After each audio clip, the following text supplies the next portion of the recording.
Good day. Good day, everyone. Thank you very much for joining us for what will be a fascinating conversation. My name is Lauren Bricker, and I am a member of Outreach, which is a committee of the National Council for Preservation Education. Today's conversation will be the third of a series that will be ongoing into 2026. These are what we're borrowing from Franklin Delano Roosevelt's term, the fireside chats, and these have created an opportunity for us to tell many of the stories of people who have been absolutely central in the history and the ongoing life of America. The topic of today's discussion is preservation and transformation at the former Mount Pleasant Indian Industrial Boarding School. The two speakers will be Christian Nakarado, who is on the faculty of Wesleyan University and is a practicing architect, and Gabriel Cuellar, who is also an architect and is on the faculty at the University of Michigan. I'm going to hand the so-called mic over to them and give them the opportunity to more fully introduce themselves and to discuss this really important topic. Thank you. Great. Thank you, Lauren. Mhm. I appreciate it. My name is Christian Nakarado.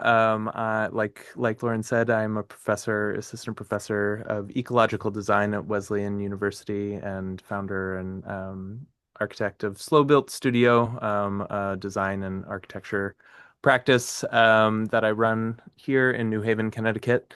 Um, but a lot of my work and research has to do with the Great Lakes and especially Michigan. So I'm really excited to be in conversation with Gabriel today, who is located in Michigan and has deep roots in the Great Lakes area as well. So I'll let Gabriel let you introduce yourself before I start my presentation and we start our chat.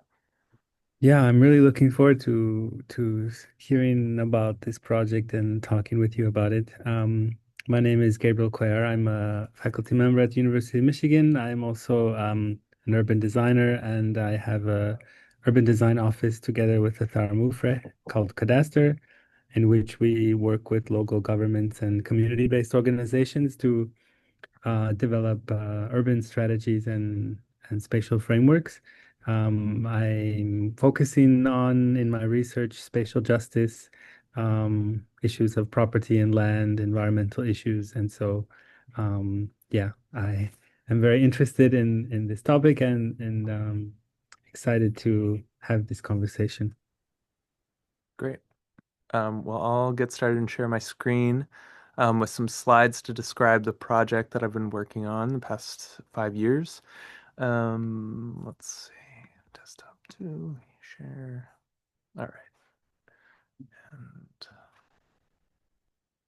And is that working? Looks good. That slide advanced?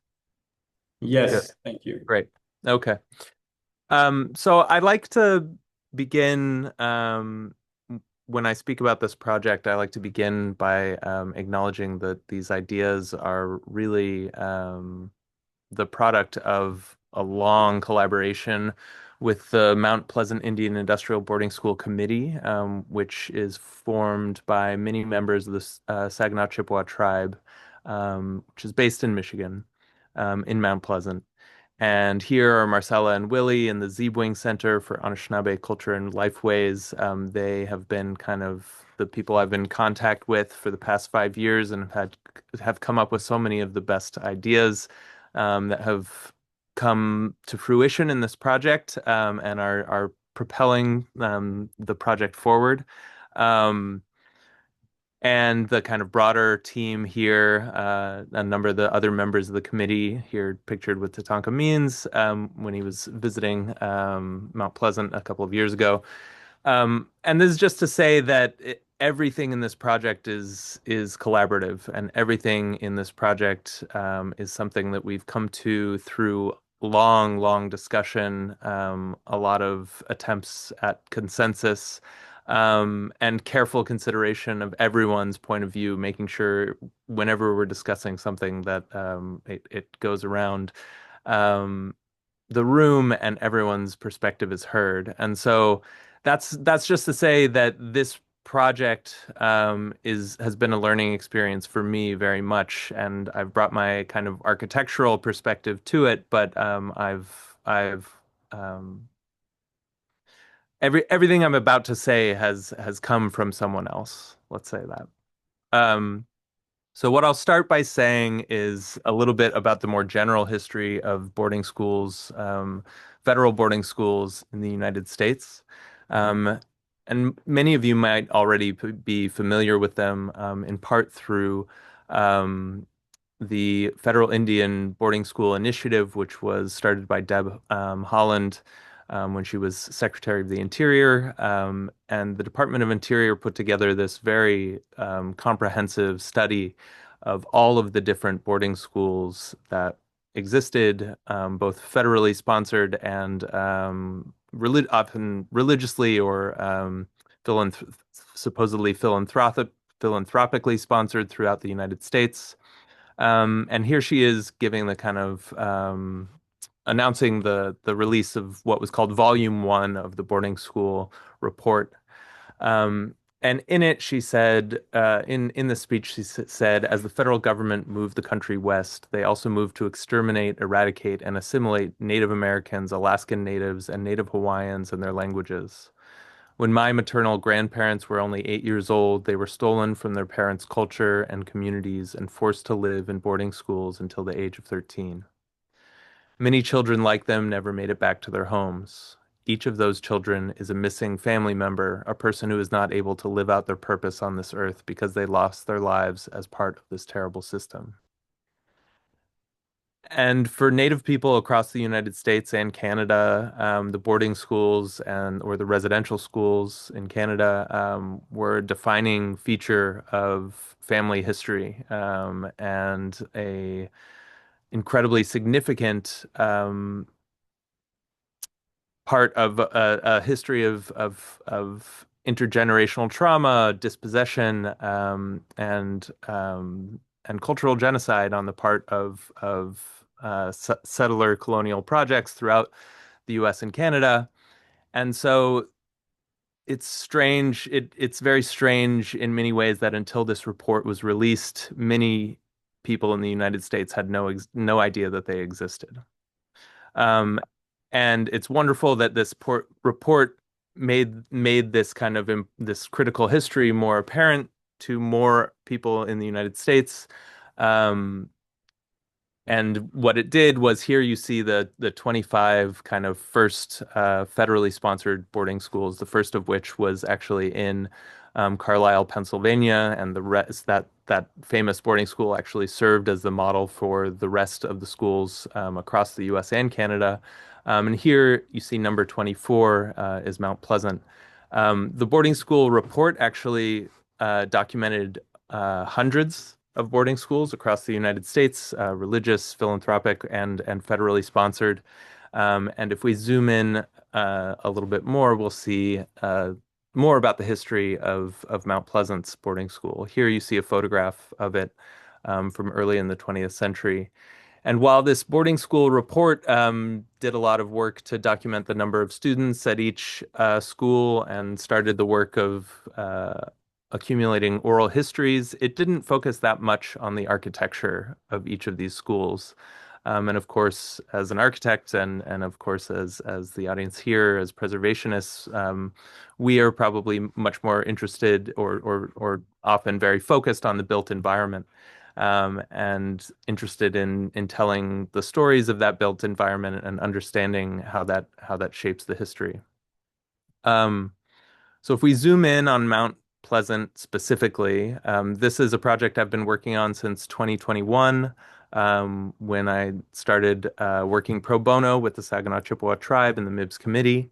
Zooming into the Great Lakes and Michigan, you'll see here highlighted in yellow among those boarding schools that were documented in the report.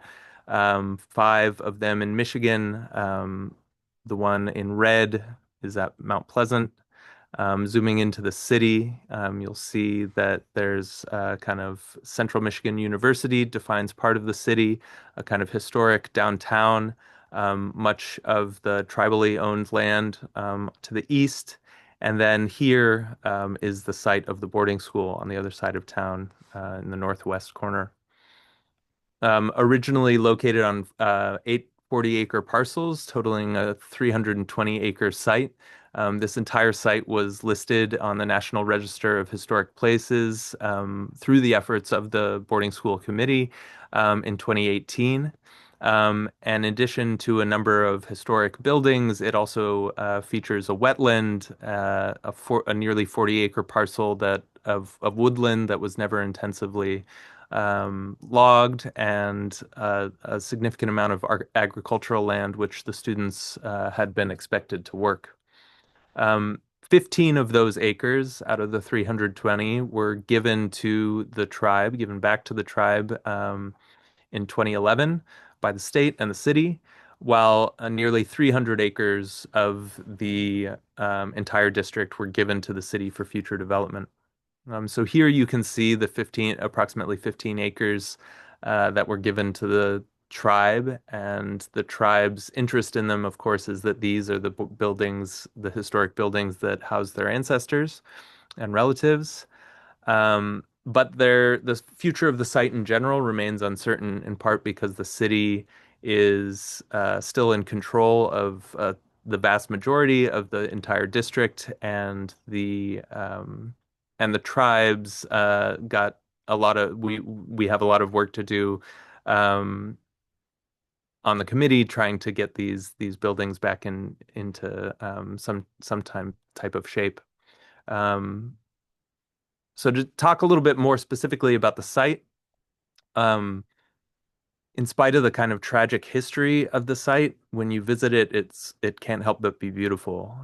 When I first visited, I took this photograph looking to the northwest of where the boarding school buildings are, um, and and I realized that this had been the site of one of the very large institutional buildings that was built um, after the boarding school closed in 1934. The entire site was um, started operating as um, a home, a kind of psychiatric hospital, and a kind of facility for people with developmental disabilities. So there were a number of much larger buildings that were built on the site. And when the city took over that portion of the site, they were all torn down. And I was really kind of surprised and impressed by how quickly, only after 3 or 4 years, the entire footprint of some of those buildings had completely grown over with this kind of meadow of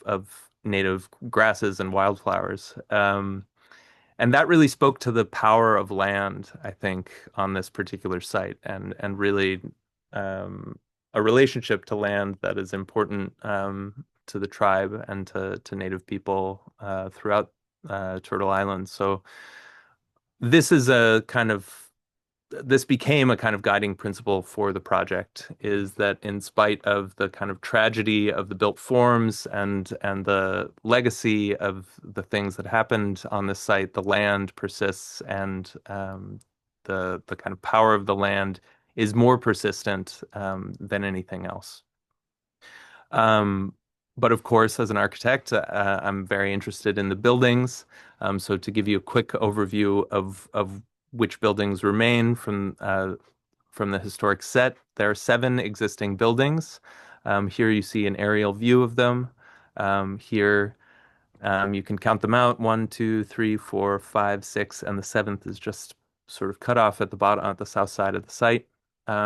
And through the process of working through Sorry, Christian, the, I'm not seeing yours. Yeah, I'm seeing you, which I'm enjoying, but I'm not oh, your, are you still screen sharing? I thought I was. No, Yeah, I yes, see I it. see him. we're seeing Oh, We your see him. screen. I everyone do Oh, else see sees you it. it. We guys see. do? It's just Okay. me. All Sorry. right.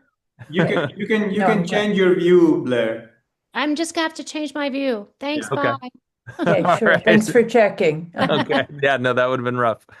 Okay, so through this process, we've identified three key buildings that are the most likely for preservation.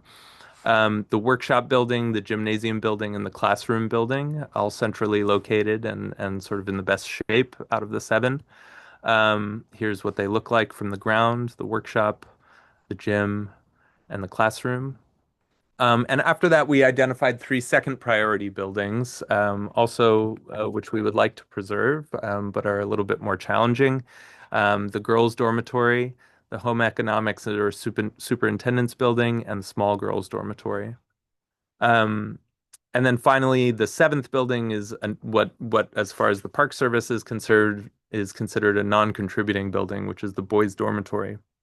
And the reason it's considered non-contributing is it was not completed until 1938, which was 4 years after the site stopped operating as a Indian industrial boarding school. And because of the way the designation was put together, the kind of period of significance ends in 1934. Um, so those are the buildings that we had to work with. And when I first started working on the project, I came in many years after the boarding school committee had been formed and had started generating really good ideas about what to do with the site. Um, but the overall purpose, that the kind of guiding principle, aside from the importance of land, is that we wanted to change this place, which historically was about removal, which was about taking children away from their families, which was about taking language and culture away from those children.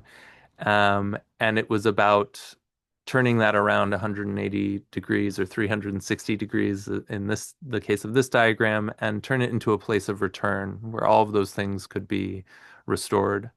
And so we visualize this as saying, taking this site, which was about the removal of all of those things, and through the kind of imposition of a particular type of education and a particular set of expectations, um, and saying that this should actually be a place for a new type of education, the perpetuation of traditional Anishinaabe arts, culture, language, and a place for healing, a place for restoration of those things which were taken away. Um, and when I started working on the project, they had already done a handful of surveys in the community to establish what might be some programs that would be fitting for that kind of project. And five concepts were identified as likely candidates: language revitalization and storytelling, traditional and contemporary arts, healing and treatment for historical trauma, a boarding school museum, and a memorial. Um, and this this seemed like a really wonderful and empowering thing to do on the site. But as I started working with and speaking with a larger group, different groups within the community, elders, youth council, um, uh, the kind of behavioral health department, arts organizations within the tribe, I realized the more people I spoke to, the more kind of diversity of opinion there was expressed about the site. Many people said that they would feel uncomfortable ever setting foot on the site, that they wouldn't be comfortable doing any kind of new activity within these buildings, that some people even said that they felt like the only right thing to do would be to tear these buildings down, um, which of course is complicated. It runs counter to the standards for historic preservation, in which there's a kind of expectation of preserving these buildings in their existing state, unaltered in some way, as long as we possibly can. Um, there are no standards for demolition. And in fact, that story is further complicated by the demolition of a boarding school just a couple hours north in Harbor Springs, which many tribal citizens of the Saginaw Chippewa attended because it was operational until I believe the 90s or early 2000s. And this building was actually torn down in 2007 or 2008 amid significant protest from many Native people who felt like this represented the intentional destruction of evidence. Um, and that was part of what led to the push to preserve and list the Mount Pleasant boarding school was the demolition of this other boarding school farther north. Um, and so even those who kind of advocate for the demolition of or the kind of replacement or the erasure of the difficult history um, acknowledge that the Mount Pleasant boarding school is incredibly valuable as a physical manifestation of the history that happened here, the truth of what happened here. Um, and it's written in many different ways. Here you see a cornerstone of a building that actually replaced one of the original buildings. And here, it's a little bit you have to know a little bit of the history to understand this story, but this documents the kind of resistance of one of the students, a 15-year-old named Martha Shaganabi, who actually burned the original school down, the original school building down before it was rebuilt in 1900. Um, and the other complication here is that, like I've mentioned a couple of times, this is a history that many Americans don't know. Um, Even in Michigan, even in Mount Pleasant, it's a history that people aren't taught in school and people just aren't aware of, and especially non-native people, of course. Um, and this is an example of how this kind of history continues to not be taught even in Michigan. This bill that was intended to ensure Indian boarding school history was taught was tabled um, in 2022 and has never come back. Um, so if we look at the idea of preservation in this particular case, it's extremely complicated. There is a desire to preserve a certain kind of history, a certain kind of evidence, but there's also a complication when we ask ourselves, whose history are we preserving? Obviously, these forms are not traditional. Are not traditional Ojibwe architecture, and so they represent a particular period of time and particular a particular history. But when we talk about how to preserve them appropriately, there's a lot of complexity. So when the committee came together to think about the principles for how to deal with all of that complexity, we thought about this. This is a lodge that is built, has been built on site a few different times for an event that the tribe holds annually. Um, and we thought about how there was not just a attempt in the boarding school era to replace the language and the culture. It wasn't just about the replacement of Potawatomi or Ojibwe as the spoken language, but there was also an attempt to replace the kind of architectural vernacular as well. And so if one of the projects here was about replacing um, that architectural vernacular, we were thinking about how we might bring it back. And again, we were thinking about the importance of the site and the importance of the land that was just outside the walls.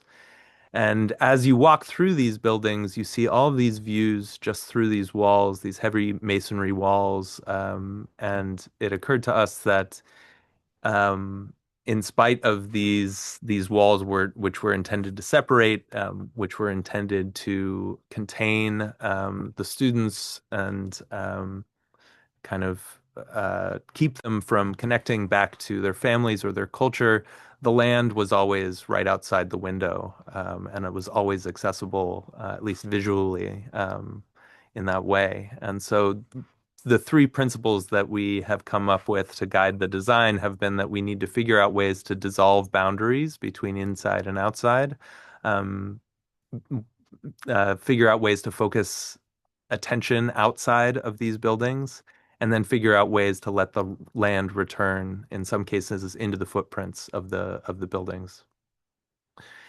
And we've also found that the lodge is an important model for all of these different principles.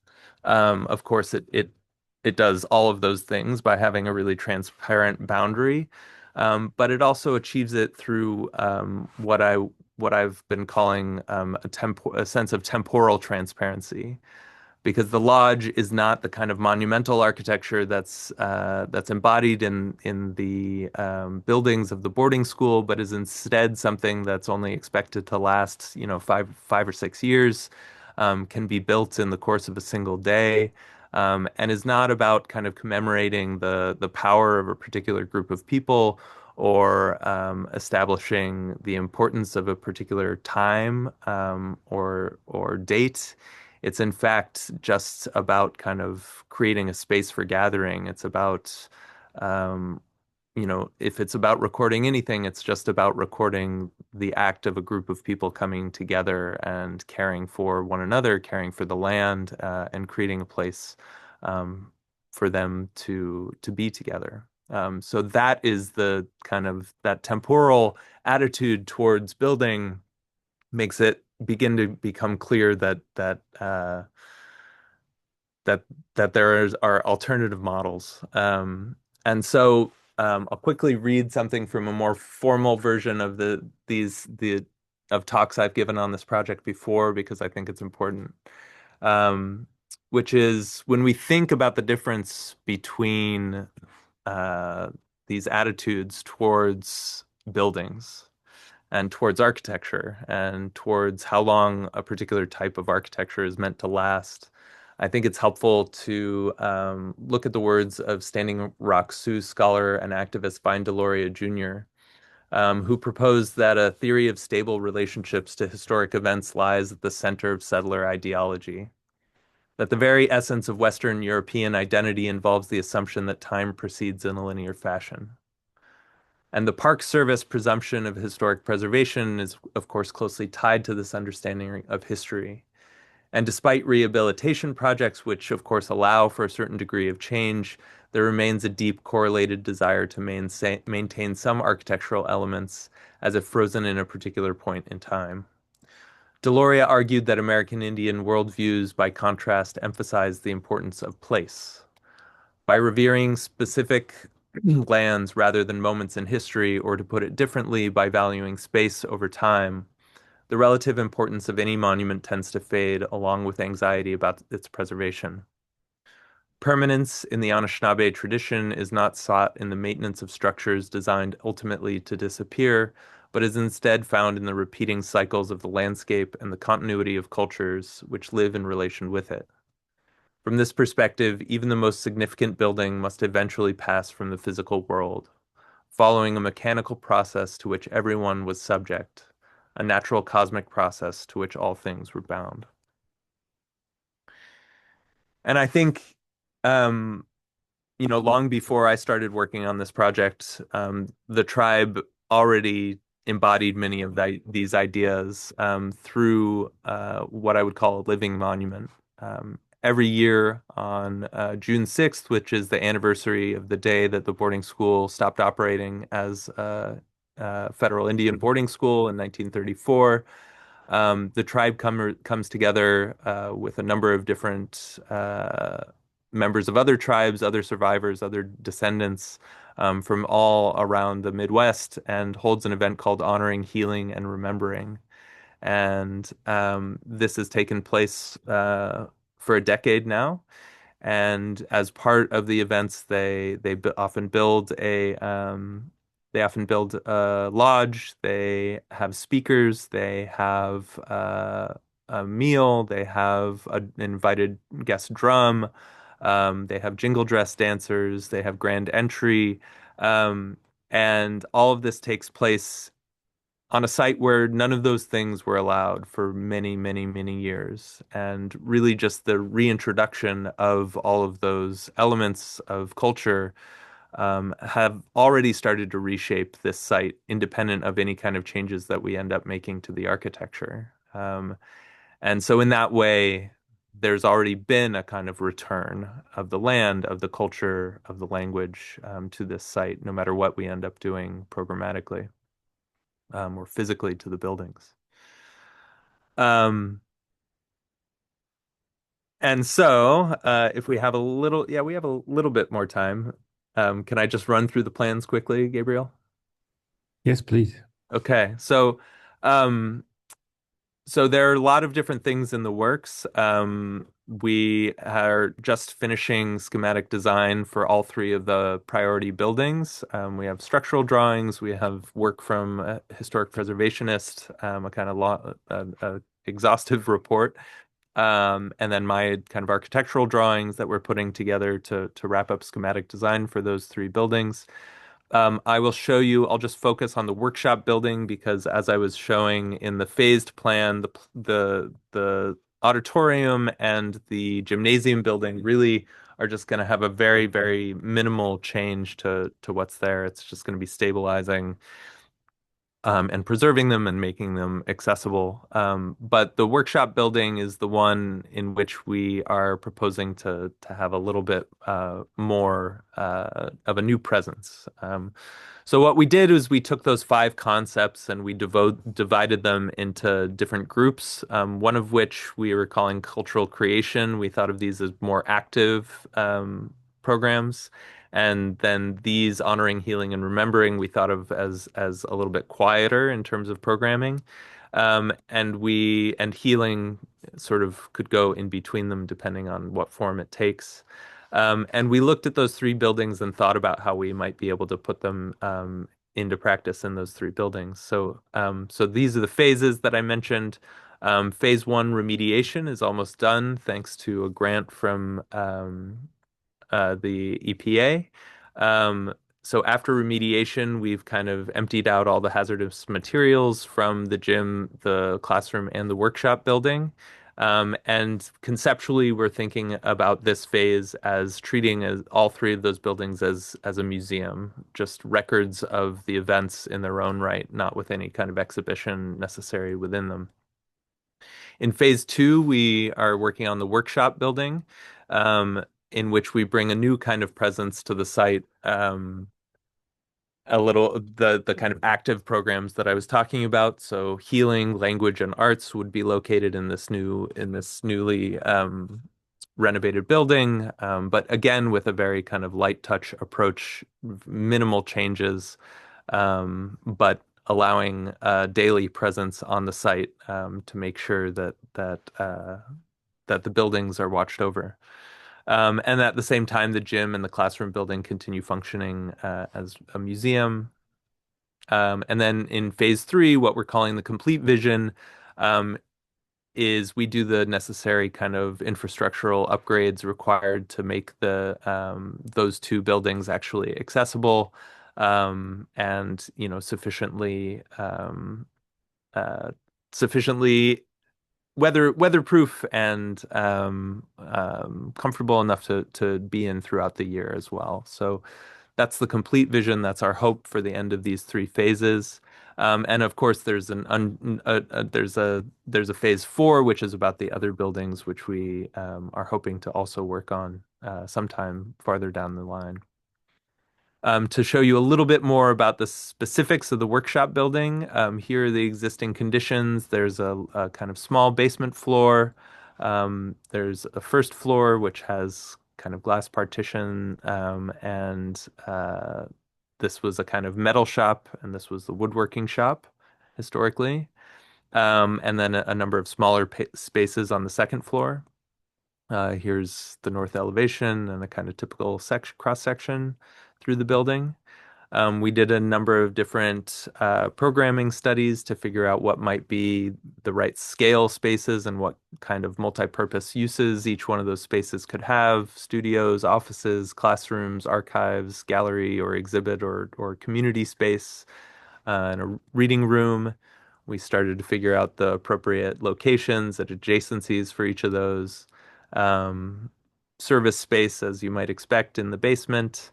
Um, Laying them out on the floors, the workshop, and a kind of large multi-purpose community space. And then this is the form that that's taken now that we've gotten to schematic design. A kind of all of the we've tried to minimize the amount of new things.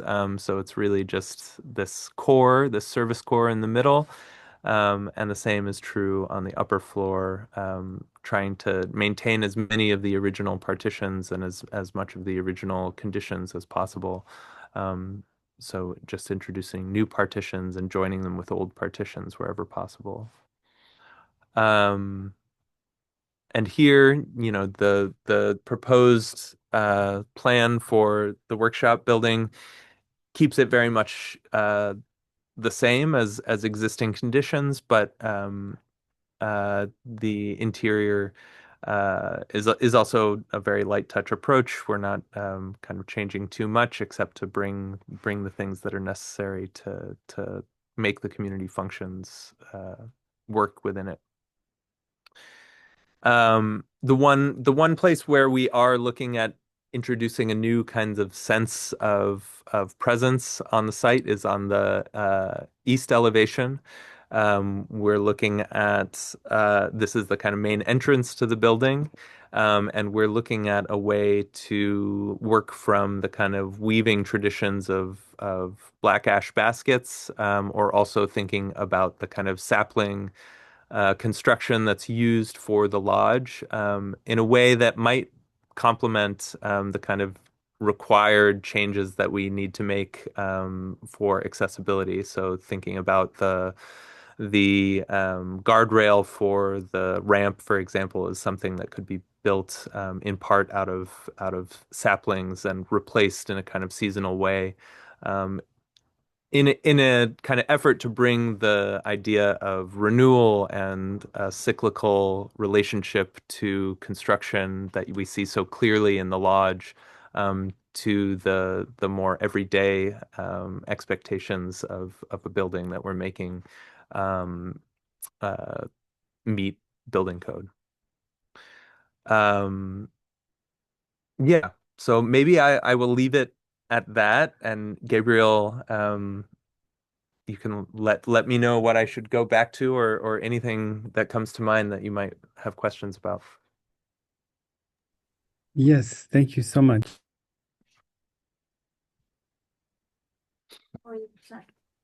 It was an incredible presentation, Christian. Thank you so much. I think so much of this is resonates with me, I'm sure with the others in the Zoom. And yeah, I mean, it's incredibly meaningful. I think it's essential for US society too.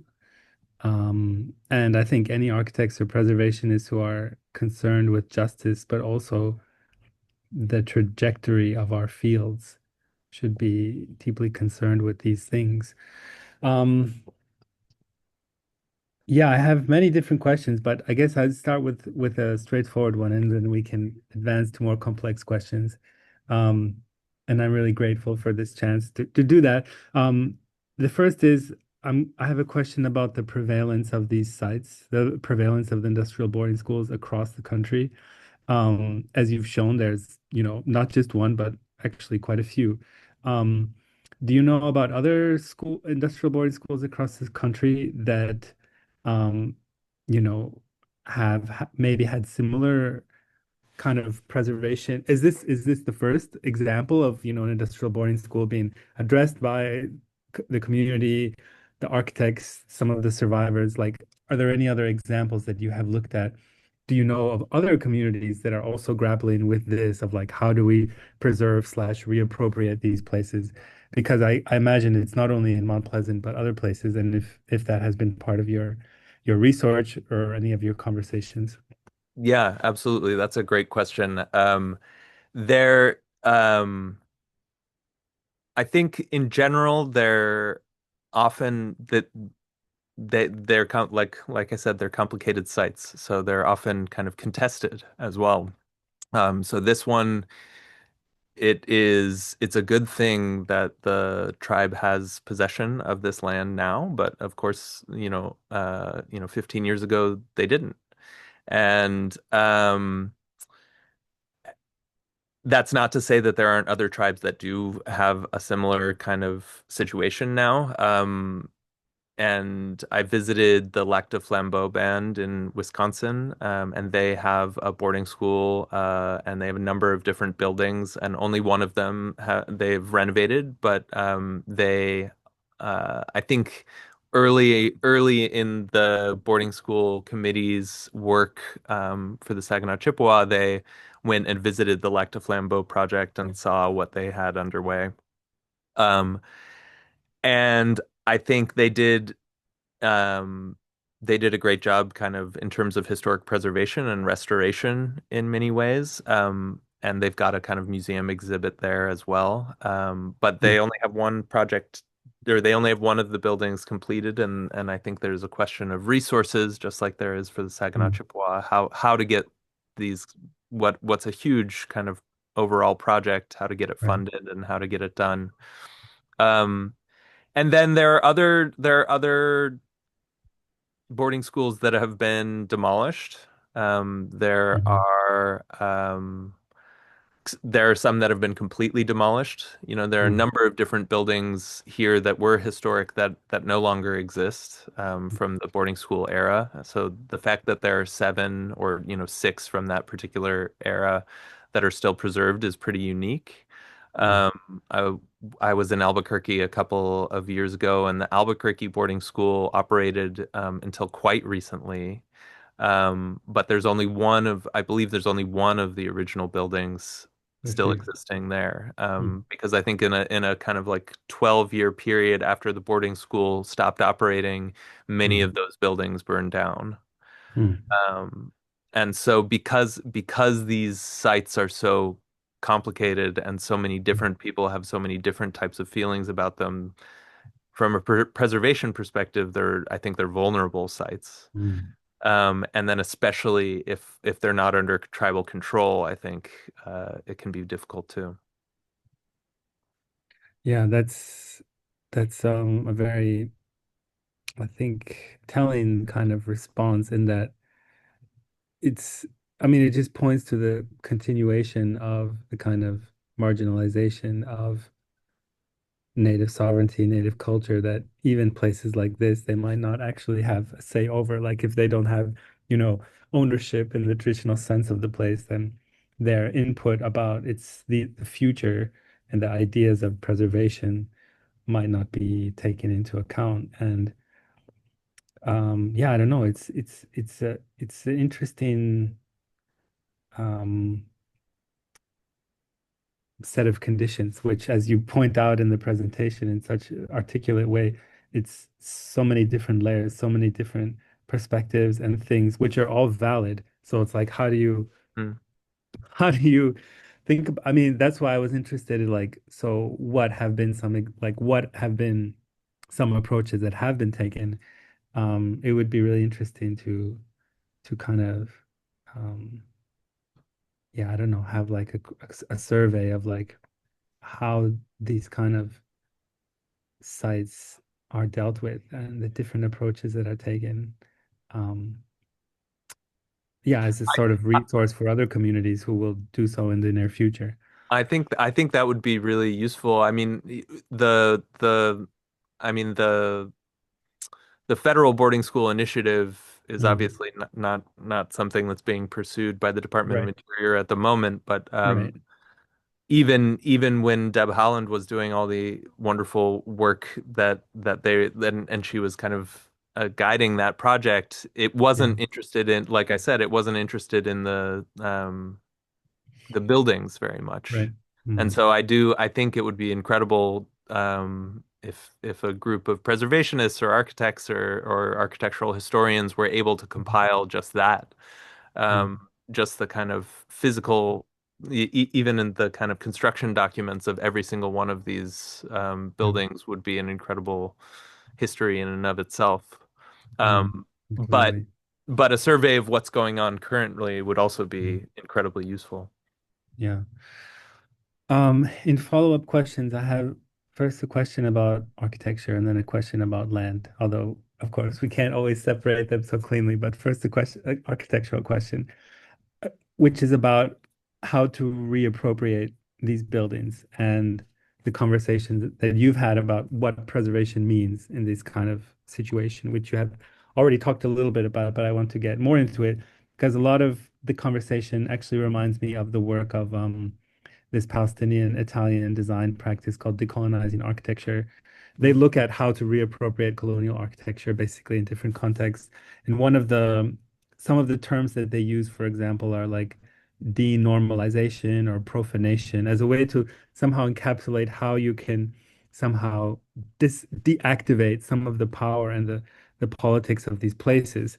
Um, so for in one example, they recreated a facade of a kind of fascist building and then burned it down Mm. as a sort of destruction performance. And you mentioned also that one of the community members envisioned that sort of, you know, approach of somehow destroying it, and some of them have been destroyed. But then, of course, on the other hand, the preservation would just want a traditional preservation would preserve it. So you have on one hand, like, okay, maybe it should be demolished, but on the other hand, it should be like preserved. So I'm really curious how you are negotiating between these kind of poles, um, these contrasts, and kind of like how you have negotiated with together designing with the communities, like how do you reclaim this place if you neither destroy it nor just kind of restore it? Like how do you what is this space between destruction and preservation that you're trying to yeah, it's kind of an open-ended, but I think you mentioned like dissolving boundaries, focusing on the outside to Yeah. hear more about how you have navigated this kind of contrast of approaches. Yeah, I mean it's an incredibly important question, and it's not and it's not one that I have a really good answer to yet, Yeah. in spite of working on this for so long, because I think um, when you're dealing with historic buildings, uh, maybe not everyone is like this, but certainly when Mhm. I'm dealing with historic buildings, and I've dealt with them in other contexts too, like I always feel a need to preserve. I Mhm. always feel a need to kind of keep as much of the material fabric of Yeah. that building intact as possible. Mhm. Um, and when I've looked at some of these other boarding school sites that have been preserved, and now you can go and you can visit in certain ways, that's often the attitude that's applied to them too. And I think it's a good one. Um, but it, like you, exactly like you're bringing up, it doesn't acknowledge the complications of this particular site. And I think about sites, and I've spent some time researching sites of historic trauma.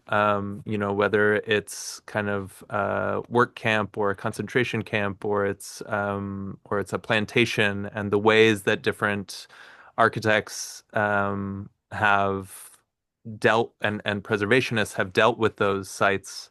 Mhm. And that's its own that way of thinking about preservation has its own kind of strange paradoxes too, Mhm. where a visitor to one of those sites might imagine that this is an exact, um, it somehow has the aura of the exact moment that it stopped being this horrible place. Right. But there's actually an incredible amount of effort and maintenance and construction that's required to preserve that, Mhm. Mhm. which is a strange thing that Mhm. that Mhm. we um that we would be trying to replicate that year after Mhm. year. Right. Right. Um and so in answer to your question, like the beginnings of thoughts that we've had about that, like I said, are, this is very schematic and doesn't show that idea at all, but ideas about how we might year after year go in and kind of make something that's more temporary, that's Yeah, more intentionally ephemeral, I see. to kind of offset the other kind of more conventional preservation things that we're planning to do on this building.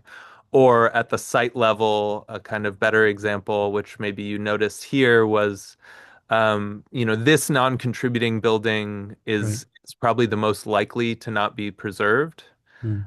out of the seven, although we may have a similar approach to these other three too. Mhm. And so our thinking at the moment is that we could potentially remove it down to the water table so the foundation is preserved. And then there's been some interest in creating a kind of healing garden. Mm. And it Mm. could either be something where we take the model of exactly what happened in that photograph, which was up in this field here, and just let the kind of wildflowers that reseed that soil do Mhm. do what they're going to do, Yeah. um, or the potential to actually have an active growing an active garden where we have where we're growing medicine, where we have Mm. replanted the species that are important to the community in that Mhm. spot. And that, a garden is a very different attitude towards persistence, I think, Right. Yeah. rather than the conventional attitude towards preservation. Yeah.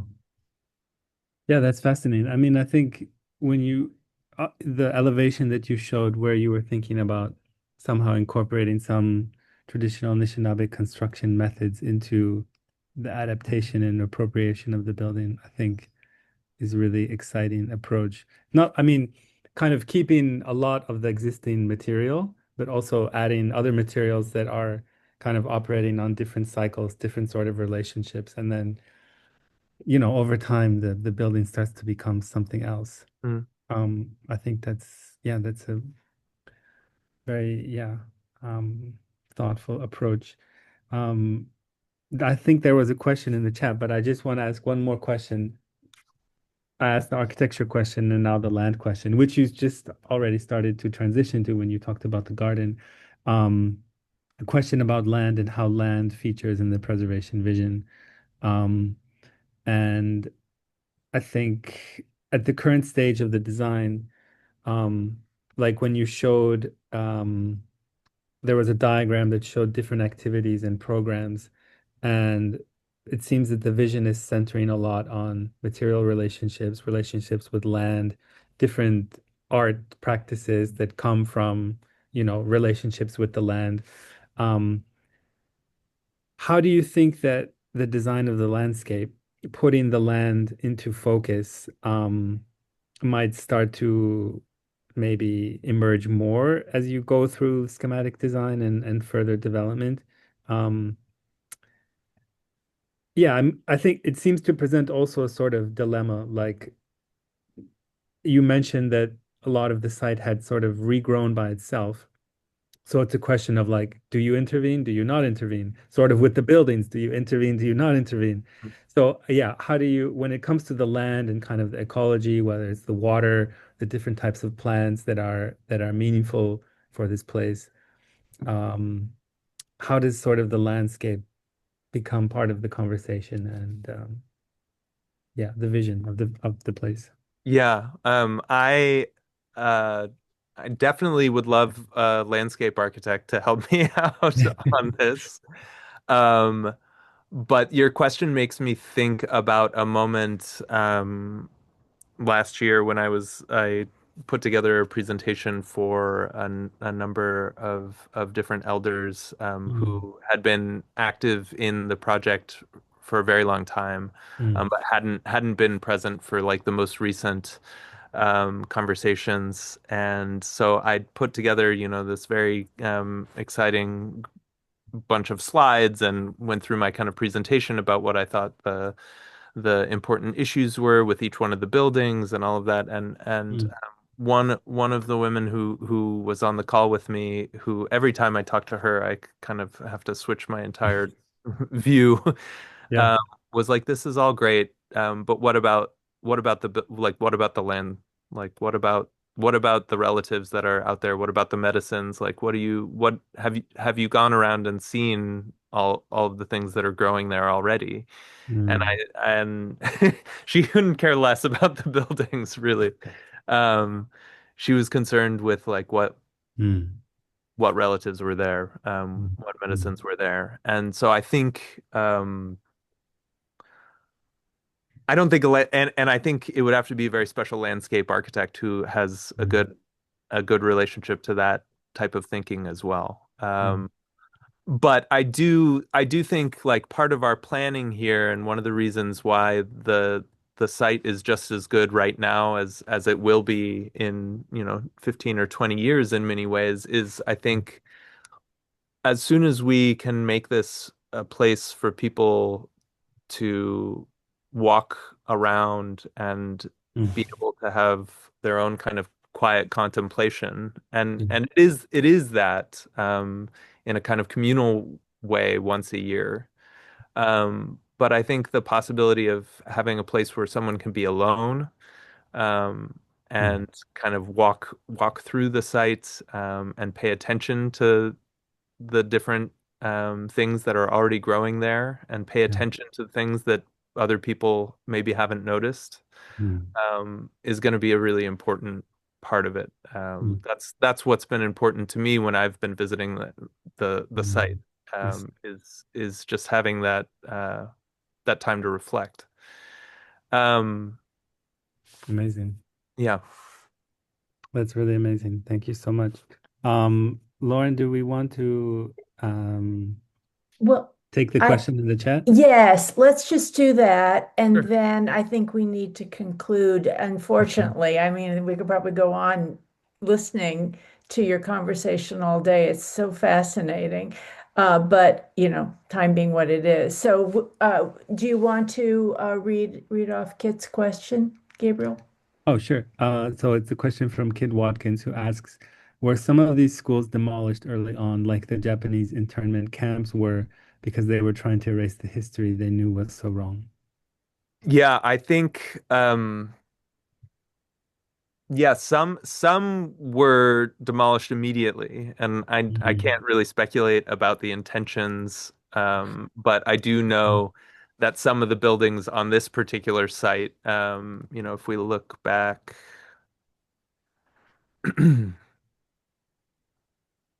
sorry to go way back. If we look back at this, which is these are kind of one of the drawings from the Department of Interior archives. You Mhm. can see all of these buildings, and there were many, many more. Here's a dairy, here's an ice house, there's a water tower. There are many barn buildings, a lot of wood framed buildings, many of which the students constructed themselves. Mhm. Um, I think and the laundry, the kitchen, all of these dining room. Many of these buildings on this particular site, at least, were demolished shortly after it's stopped functioning as an Indian boarding school and started serving a new purpose. First as the Mount Pleasant training school, and then as the Mount Pleasant Center. And so, as they built some of these kind of larger buildings, which you'll see. Nope, sorry.